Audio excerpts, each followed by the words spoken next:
Good afternoon. Today is a really hot day and I'm loving it. I am drenched. I feel like I'm sitting in a sauna right now. I'm not even moving.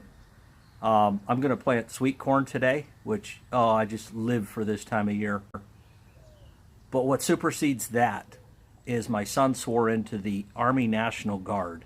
He is officially a defender of this country, and I'm proud of that fact. Let's plant some corn.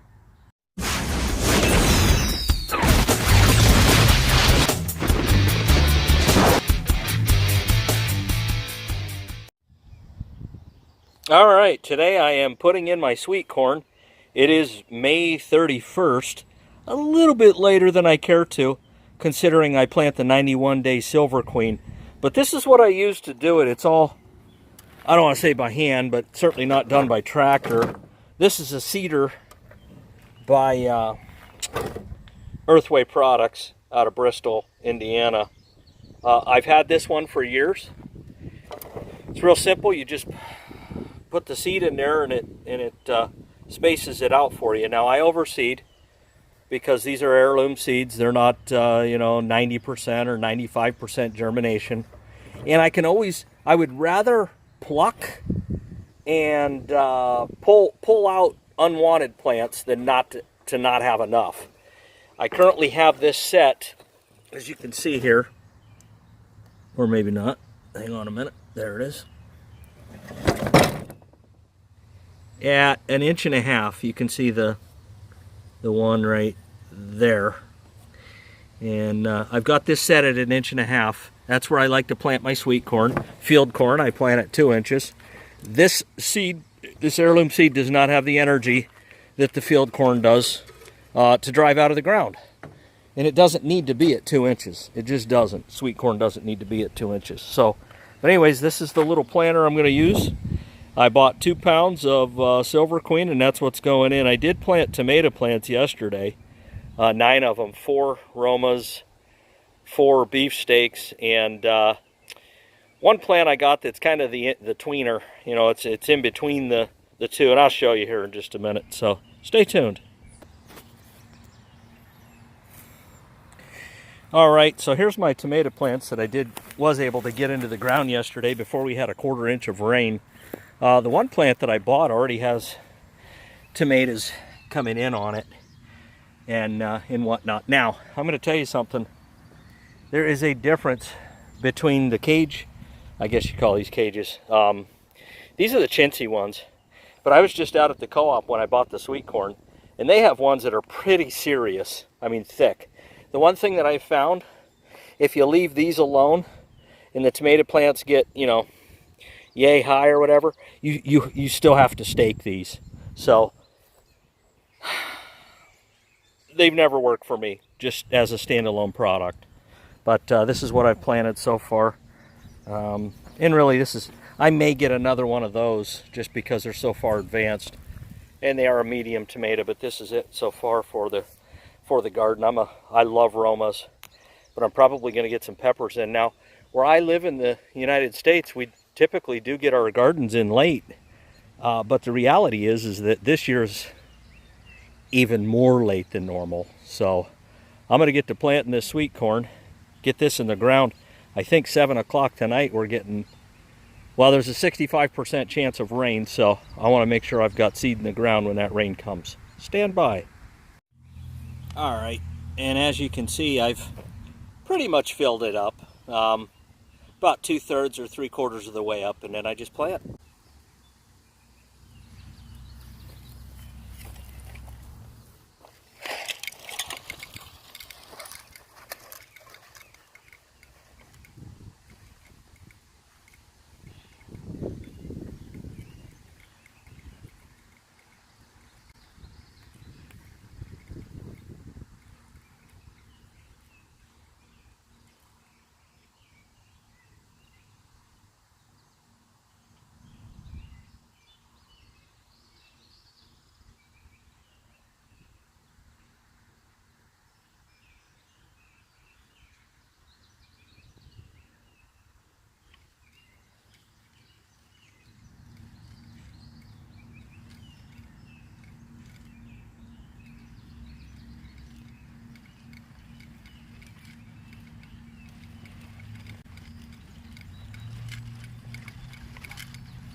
right, so you can see I've got 2 rows, fairly straight, and I'm going to call them about between 28 and 30 inches apart. Now you say, well, man, that's a lot of spacing in between there. Let me tell you something. When you go to cultivate this in between the rows, you'll be glad you left yourself a lot of space. And that's why I do it. Not only that, but you cultivate it, plus, oh, I don't know, in a couple weeks I'll come through here with urea and hammer it. You know, once the corn's, I don't know, 3-4 inches tall, and before rain, of course. When rain's imminent, I'll come through here with a spreader and urea and just pound it.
And if you look right there, there's a seed. Now I will just take my foot and cover it up. It will do what it does. I've learned that over time, if you just walk the rows, and if you see a seed exposed, kick some dirt over it, 90% of the time that'll turn into a plant. See how there's 2 seeds there, double planted? If they both make it, I'll just pick the weaker one, the weaker plant. So, but yeah, I just take my foot and bury it, and good to go. Now, I love sweet corn, I really do. I don't know anybody that doesn't, but there's something different when you raise your own. Just like having a garden. And this garden's nothing right now. My garden's always a work in progress. It looks the best about the middle of August.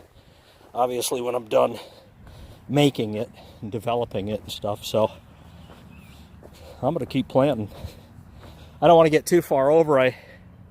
Right now, if you look at that edge line, it is getting sun, but you know, sweet corn likes its sun, and I don't want to get too close to that edge, so I'll probably stop at 2 more rows, to be honest with you, and then maybe go on the other side of the tomatoes over there and throw a few more rows in over there. But other than that, this is going to provide a lot of sweet corn. So let's keep planting.